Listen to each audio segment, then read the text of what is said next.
Burden on torn Prince William relieved as King Charles cleared to return to duty. Prince William and Queen Camilla were left as the two most senior working royals to assist steer the ship in the monarch's absence, as both Prince Charles and Princess Kate were undergoing cancer treatment, and were unable to participate in public royal engagements for a while.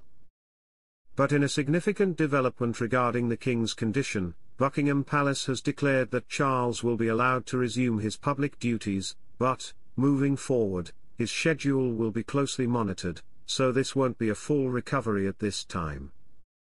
Welcome to Royal Pancakes. If you are new here, please don't forget to subscribe and click the notifications bell, so you don't miss any news about the British monarchy.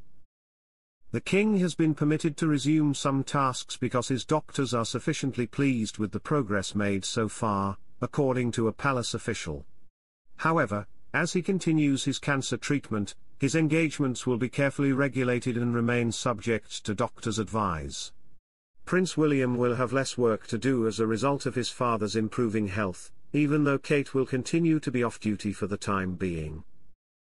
The Prince of Wales has reportedly felt torn between his family obligations and his royal duties in recent weeks, according to an expert.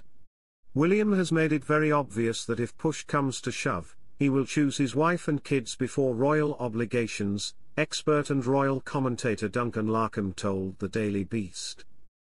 He is currently conflicted since he must balance his duties as a king with his obligations to his family. According to those who spoke with the publication, the people perceived William's attitude as a sort of dry run at being king, even though Charles was required to stay off duty. According to the insiders, one of the things William wanted to do was participate in more hybrid online activities. Larkham noted that this would help William manage his competing obligations. Increasing your online activity is undoubtedly one approach to balance those obligations. A royal spokesperson stated that although King Charles' health has improved to the point that he can now perform in-person engagements, Prince William will no longer have to bear the whole responsibility. However, Charles is not expected to resume a full-time schedule just yet. Charles, nevertheless, is said to be raring to go for a Commonwealth trip that will take him to Australia, New Zealand, and Samoa later in the year. He is scheduled to host the Emperor and Empress of Japan during a state visit to the UK in June. Though the monarch's life won't completely return to normal, William will probably still be able to devote more of his attention to his wife Kate, as she continues to treat her own cancer and their 3 children. Expert Jenny Bond said that William has found an unlikely ally in his stepmother Queen Camilla, with whom he is known to have had a tense relationship in the past, amongst the health difficulties the royal family has faced recently. The heir apparent and the next in line to succeed to the throne is William, Charles' eldest son. Charles is in for a medical battle, even with a treatment plan in place. Regardless of the prognosis, Brown said, Charles is 75 years old and has cancer. As a result, William and Kate are drawing nearer to becoming king and queen. They've told me that this has made them really nervous. They're coping with these 2 things, she said.